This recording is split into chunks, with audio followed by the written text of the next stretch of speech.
Hello, everyone. According to my clock, it is now 8 p.m. So I am going to chat for a little bit, maybe while people file in. I've never used Facebook Live before, so I'm not sure how this is going to turn out. But if you're there, please shoot me a comment. I would love that. Or say hello. I'm Shastra. I'm a poet based in Brisbane. So I'm streaming this from the unceded lands of the Turrbal and Yagara people, and also in my brother's bedroom because it's just very quiet, very easy to stream from. So I will be here. I don't know whether I should wait for more people. Hello Claire, good to see you. Hi Sandy. Thank you. Thanks for letting me know about the volume. If there are any sound issues at any point, please just let me know and I will do my best, or like awkwardly lean in like this and, I don't know, ruin the view. My plans for tonight, I thought I would read mostly some old poems. I think it's been a tough time recently with COVID, but it's also been tough with the news recently. Lots of heavy news this week. So for me personally, it would be nice to kind of read some familiar things. Hello Ray, and hello Ray. I thought it would be nice for me to read some things that are familiar to me, some new things, and I love you too. I'd also like to play through this little choose your own adventure poem game thing that I made last year. And I thought it would be fun with this opportunity with us, I don't know, digitally connected. That might be a fun thing to do. I think I'm just going to get started because there are people here now and it's, oh, hello Z, good to see you. Oh, this is so exciting. I'm going to start reading. This is an old one, but it was recently shared on a tiny letter called Poem Post. Izzy Roberts Orr has started this little tiny letter where you can get a poem just sent to your inbox every day, and it's really lovely, and I would recommend that you sign up. So it's just tinyletter.com/poem post, and you can sign up to get a little poem in your inbox, and this is one that she featured a few days ago. It's called Suburban Witchcraft. When performing dark magics during daylight, wear your nightgown as a day dress to ensure the desired results. Dark magics include philosophy or thaumaturgy, invocation for self-identification, napping or daydreaming, and the feeding of familiars. The temperament of your neighbours will have an impact, however small, on your work. Endeavour to ply them with bi-monthly gifts, handwritten recipes, oils, lemon biscuits. Foxes make competent ingredient carriers. Charm the family with offerings of raw eggs, blueberries, a song at dusk. When an agent comes to consort, anoint its ankles with ground ginger and attach to the left forepaw a list of up to 3 required ingredients. Check, as appropriate, your mailbox or doorstep for delivery. Do not discount local supermarkets as reliable sources of fresh fennel, salt, and mandrake root. The loyalty of corvids is hard-won but valuable. Each morning, remove your veil and turn your face to the light. Sprinkle raw oats on your windowsill, forming an unbroken line. Return at sunset to read the auspice. Do not disturb them mid-flight or after nightfall when they are called away. Burning a wasp's nest will not always stop the buzzing, the rage. A compost heap, while useful, may provide a vessel for your estranged parent, sibling, or spouse who will inevitably skulk by your bedroom window and whisper about all the things you cannot yet change. Thank you. It's always nice to revisit an old favorite. I'm gonna keep going. We'll probably have some like dedicated question time at the end, but if you have a question, if you have a request for a poem that you'd like me to read, please just put it in the comments and I would love to do and engage with that. I saw the devil in the cane fields in the Atherton summer. My nose was bleeding and there was no one out, not for miles or months. My father had followed the lake boats to Erie. He used to tie jitterbees to eagle claws and name the bait after my mother, but he never caught anything, not for years, so he named the bait after me instead. The devil held my hair back as I washed my face in the kitchen sink. The air was sticky and I could taste ozone in the back of my throat. The other boys had found scorch marks in the western fields, and my hands still smelled of burnt sugar. The devil and I sat at opposite ends of the tiny dining table and listened to the roaches scuttle beneath the refrigerator. I watched the devil take the east road, hands in pockets, eyes on the stars. His shadow kept me company in the doorframe. One day's walk to reach Cairns. He had a sprawling gait, and I thought, perhaps next time, we'd try dancing. I'm going to read a newer one. This was actually commissioned by Maria Takalander, who is one of my favourite poets of all time. So I'm very, very chuffed about that. So this is commissioned for the Earth issue, and it's called Concerning Divination 2. I'm really bad with titles, and there's a poem in this called Concerning Divination 1. So I just did that, and I still feel bad about it. So if you have a better idea for a title for this poem, please let me know. I would very much appreciate it. This is Concerning Divination 2. For most of my life, I've been right about omens. Salt, ravens, red skies at morning, rocks thrown against the wind. A 6-pack ring found in the vicinity of a sparrow's nest suggests 3 loves before marriage. A robin's egg, split ends. Stones skipped over an oil-slicked lake are lucky. Luckier still by an evening bonfire, flame licking the corner of a clamshell punnet of strawberries. To be born on uranium-rich soil is to say something about granite, sunflowers, polymer. The transfiguration of telluric into human object. A prophecy is only as good as its seer, and no witness is ever on time. Today I was divining the melt point of a bulk bag, the heat required to spur an entanglement of matter, amalgam of polypropylene and Fukushima soil. The time it takes to write radiance into rock. What remains after passing is plastoglomerate, pressure, and the cascade that rots cesium into barium. What departs is various.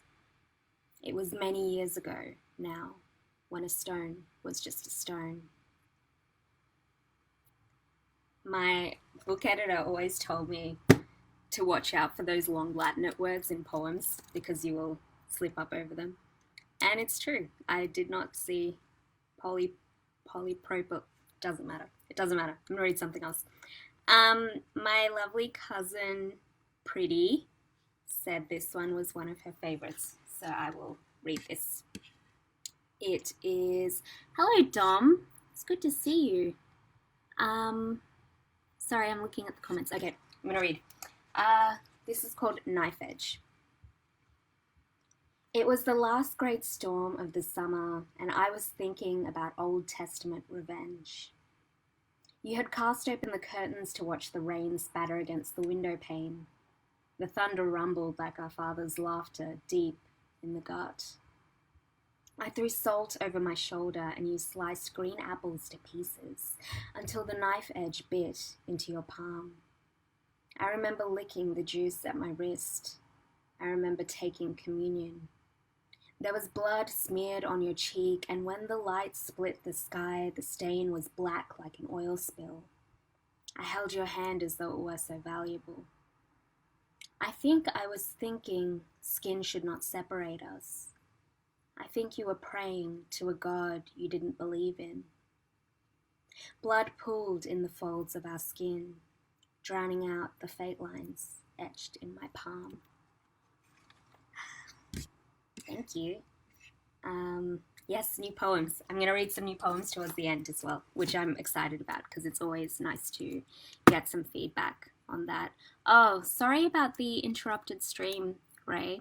Hopefully my internet is holding, but let me know if there are significant problems. I will do my best. As long as the sound is good, that's kind of preferable to looking at my face. I'm going to read some fishing poems now. It's my favorite genre of poem, if that is a genre of poem.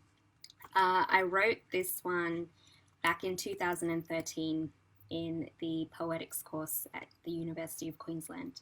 It's one of, I think it was the fourth poem I wrote. And I was obsessed with NBC's Hannibal at the time. So this is a poem about Will Graham. It's called Mississippi Sound. After my mother leaves, my father teaches me how to fish, gut and fillet, to shuck oyster shells into the ocean past the boatyards of Biloxi. I never find a pearl, but sea salt coats the sand and dirt and grit sticking to my skin, the soles of my feet dappled bright like black drum. Some nights my father smokes mackerel and ground mullet, the husks of old boat motors strewn at our feet, while I watch the flounder fight against the fresh water of the singing river. My mother once told me that man was not meant to tame the sea, but my underbelly is encrusted with red coral, and I have circumvented shipwrecks beneath the bayou. I haven't been to church in 7 years, but with my fingers hooked in the gills of a thrashing white trout, I know that we unmake the fish the same way God made him. Thank you, pretty. Orichalcum. I don't know what will happen to my body afterwards, but I want to return to the reservoir outside our hometown where we caught catfish in the summer. My father close to kneeling at my feet. The tender press of his thumb against the skin beneath my eye, the tear there. Clumsy fingers cradling the curve of my skull. The catfish thrashed in his free hand, and I did not realize the reach of the sunlight was critical.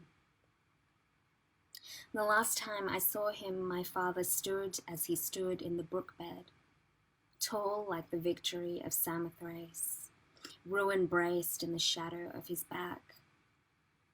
In the water, I looked at him as we look at the things we've lost, the crag of his brow, smile mapped clear in the crook of his cheek, cartographies of silence, the way he sank down as if struck, and the catfish violent with panic in the naked air, alive in gold.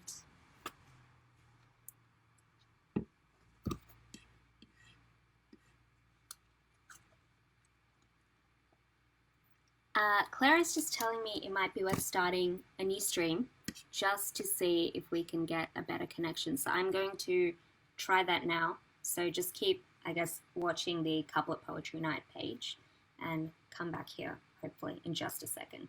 Sorry about this, guys. I'll be right back.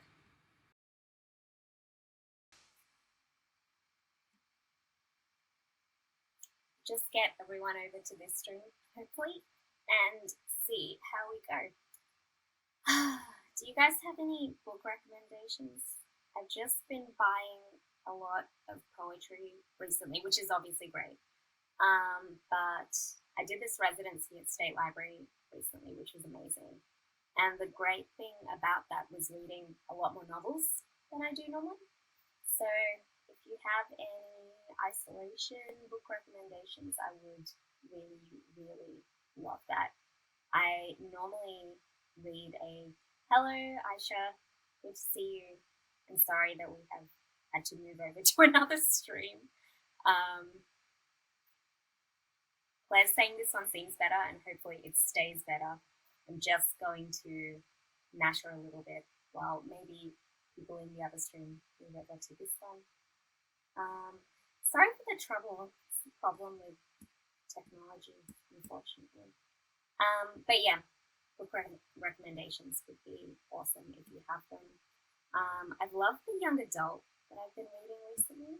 I think the stuff that's happening in that readership is really, really exciting. And should I keep reading? Might just read a poem while we wait for some more people to hop over to this stream. Does anyone have one that they'd like me to read? If so, let me know in the comments. Otherwise, I think I'll just steal some dropouts.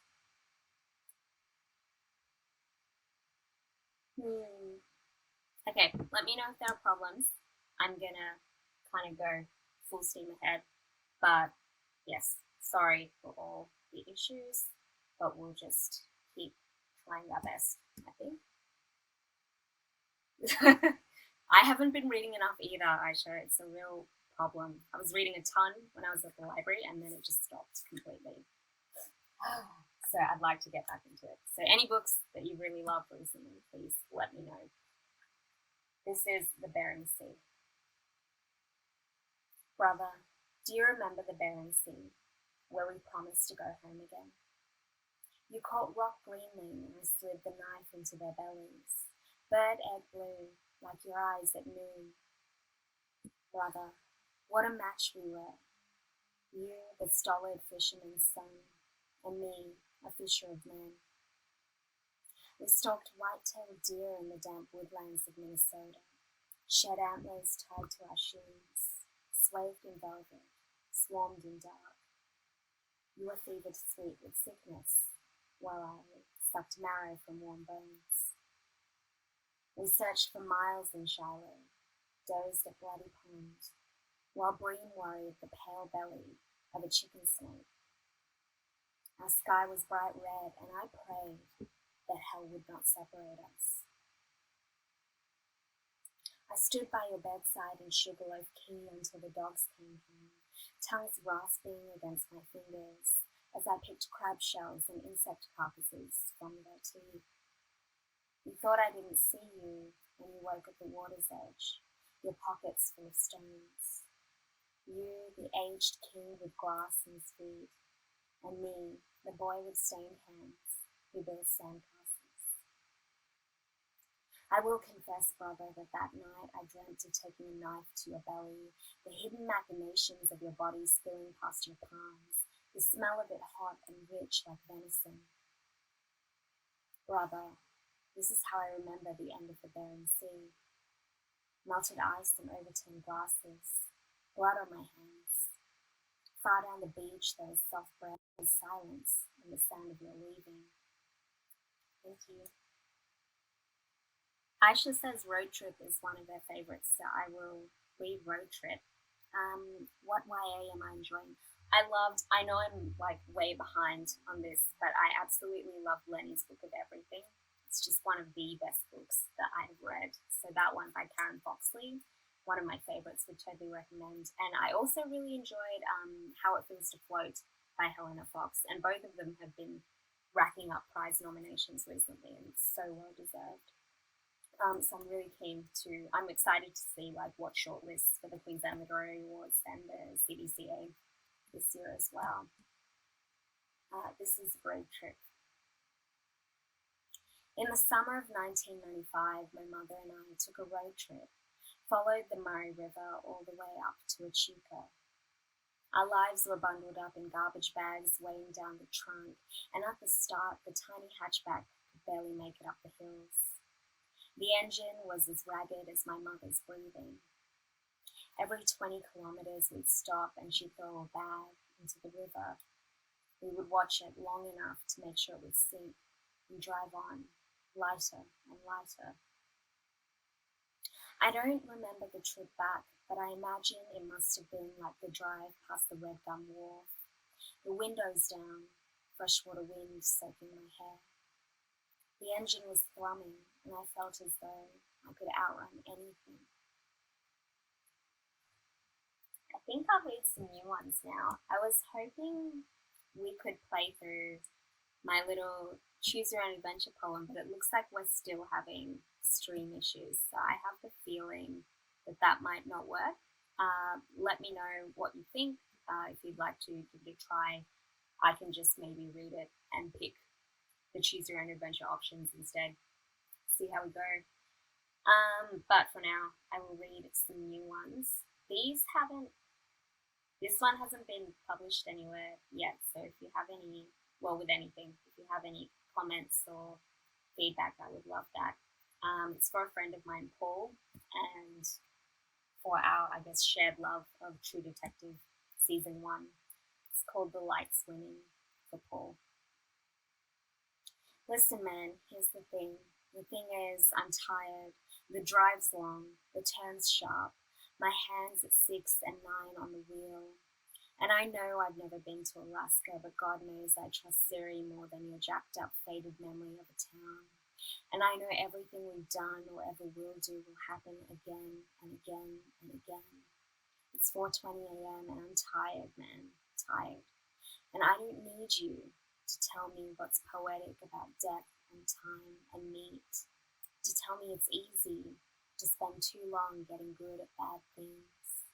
Tell me about the monster at the end of each story, about death not being the end of it, about our children and how they wait for us, despite the cosmic indifference of family homes, hospital rooms, of the long bright dark before sleep. Thank you. This next one, again, is a fairly new one, and I would love any thoughts, comments, feedback, ideas. Thanks. Poem for my son in the years of a hot war. No, I lived through a time when my dreams were more than this. A good morning at morning, sleep well at night, rough-hewn slice of rye before dawn, a story told honestly, laundry fresh folded in the almost dusk light. I am young enough to know certain qualities of light can pass through the cells of the skin, the soft tissue of a boy's body, moving like blaze through a brittle forest. To dream you in the bleach light of a dirty bomb detonated outside the bakery 2 blocks down, night sun kindling your limbs like signal fire. Body the panorama of a man-made sacrifice zone. But that comes later. There are ledges in time on which it is safe yet to stand still. Every day it is morning. Every day I throw back the curtains and watch you turn towards me like a listening ear. Watch you breathe the dust of 10 decades. Watch you pull away, sleep soft, your body carrying your body, as though you don't yet know the weight of those that you love. Every day the wash of light over bed covers, your hand, your cheek, your eyelid lifting. Thank you. We've got some affirmatives on the Choose Your Own Adventure poem, but I think the stream is a bit behind. So, what should we do? I think I'm going to post a link to the Choose Your Own Adventure poem, and what I'll do is I'm just going to play through with the route that I would like to play through. But if you would like to play it at home, then you can do so maybe after the stream. Sorry that we're a bit behind. It's very sad. But I hope you like the poem anyway.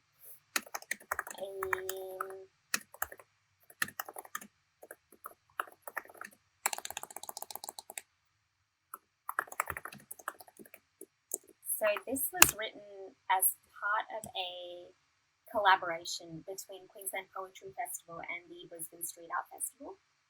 So we had this mural in Fortitude Valley, and we got to decorate it any way we want. And we is me, Anna Jacobson, Mindy Gill, Rayleigh Lancaster, and Anissa Nandula. So it was a really, really fun event, and we got to, you know, write poetry in real time in front of people. It was just amazing. So I did this Choose Your Own Adventure poem, which you can play at home, might be easier, but I'm just going to read a tiny bit of it and show you what it looks like on my phone. But please feel free to explore it at your own pace yourself. I would have loved to do this like back and forth thing where I ask you which way you want to go, but sadly technology is against us tonight. So I'm just going to read a little bit of this for you. It's called Palinode. You need to be honest. Decide how much space your life will take up. Your high octane, your high octane, no past or future. No record, no wreckage. You were raised by a sort with all 4 feet on the ground. This could be a metaphor. It's all on you. Where would you like to be? How many times can you begin again? And from here, you can go home, go to the convenience store, or go to your appointment. I'm going to the convenience store. Every convenience store is a liminal space. Every convenience store is convenient because there is another just across the street. Everyone has worked at this convenience store, but does not work here anymore. Many things do not work here anymore. Every convenience store has seen a story like this. Why are you here? To go to the bathroom or for a cucumber sandwich? I'm gonna get a cucumber sandwich. I hope you're sorry, says the cashier. I left my wallet at home, you say. What is the significance of this story? Your psychologist says. Please keep in mind, if you will, that this psychologist is a construction and not intended to represent any real psychologists I may or may not know. What do you feel? My body feels wrong. What is a body? Your psychologist says. A body is. When a body falls apart, it means that thought, memory, dreams is falling apart. Isn't a human body just a system, a technology, driven by electrical signals in the brain? Isn't a human being just data? Aren't you tired of the body, of using the word body, the way we use it as shorthand and placeholder for things living and dead, the way we say body without reference, without doing the fleshy work of words, the way we pretend we are not complicit? Aren't you tired of the fact that no one will hold you accountable? How many times can a body begin again? I'll end that there for the Choose Your Own Adventure poem, but you are welcome to play that and, get in touch with me about it anytime. We've kind of come to 8:30. I can keep reading. I can answer any questions. We've had a bit of a delay in the stream, so, whatever you would like. My friends Rebecca Jessen and Zenobia Frost have just sent me this lovely image, so it's really nice to feel connected to you guys despite the distance. I appreciate that very, very much. Thank you. I'm aware that the stream is kind of delayed, so I might just read something else and I'll post here in the little text box to let you know what I'm doing. And then I can't talk and type at the same time. Please excuse me. I'm not sure how delayed this stream is, but I might read one more poem and finish up. Unless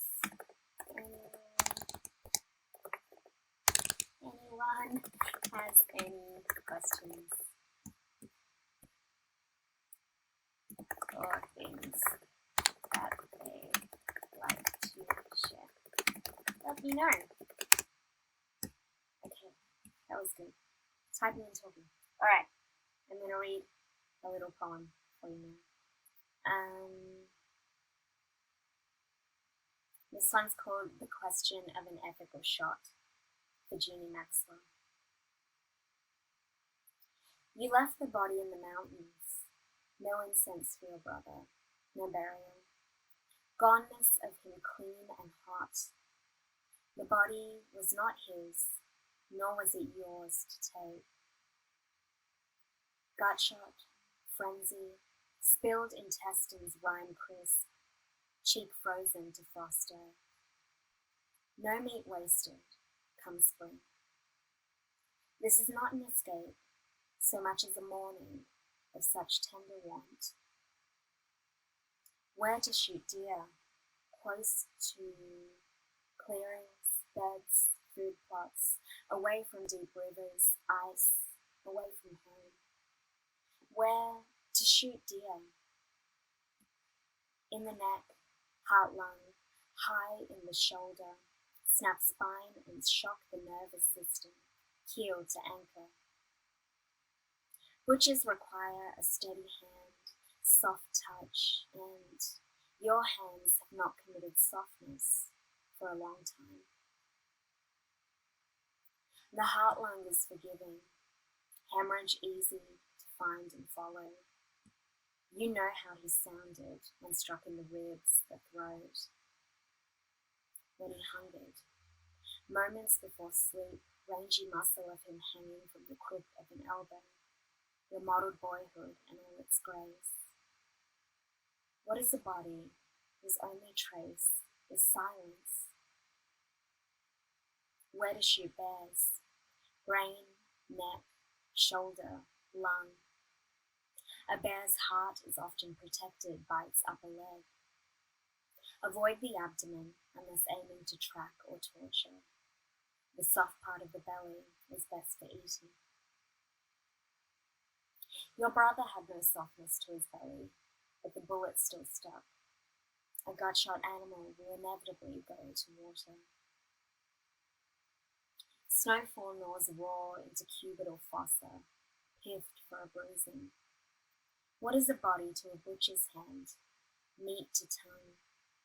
You haven't stopped chewing, which is to say, your living no longer feels like betrayal.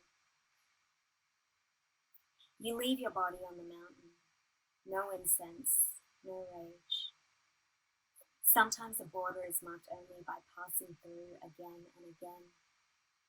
You could kill a man to become him, but this has already happened.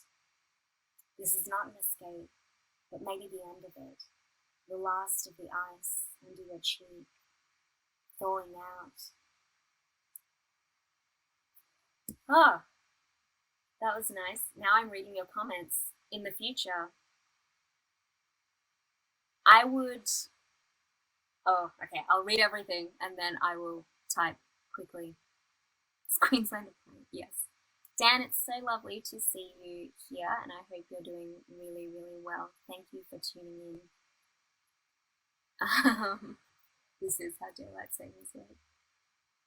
The delay is just poetry. Yes, Adam. Thank you. I'm sorry.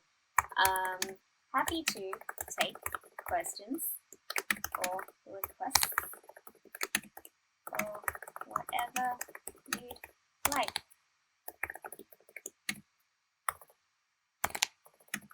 Message from the future. I'm really happy to just read for as long as you like.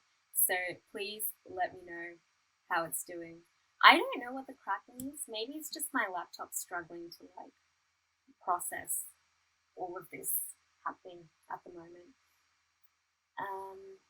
Rainy Mood Shastra Deo edition. I say this is the quietest spot in the house, but my brother's bedroom is right by the road as well, so there's lots of cars going past. So I'm keen to listen to this, back to hear what it's like for you guys, because I I really like it in here. My bedroom is right next door to our neighbours, and they're very, very, very, very noisy.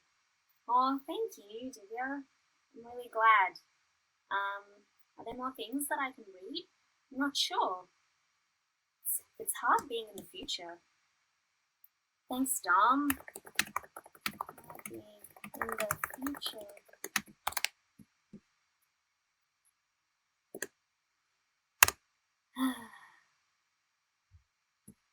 What I might do is, I think people are keen to get going, but since I'm just still streaming and happy to stream, I will read. See, I'm just talking to myself. This is terrible. I'm going to read because now I can see kind of how far in the past you are. So I'm going to read something, but you can tune out if you want. From the future.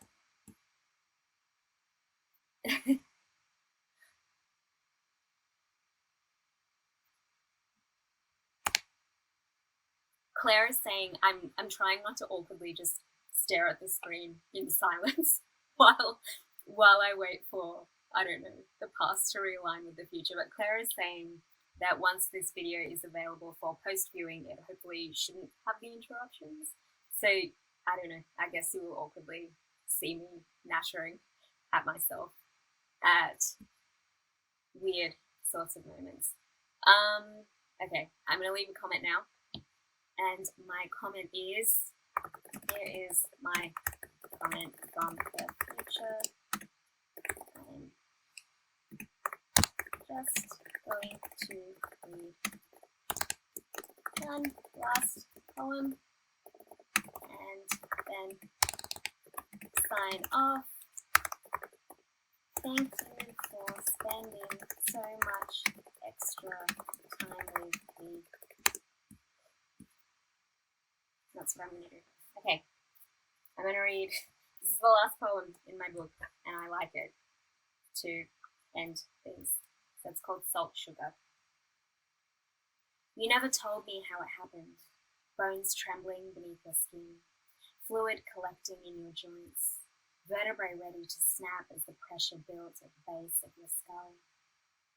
On autopsy, they found bubbles in your brain, your lungs swollen and soaked in seawater, ribs caved in.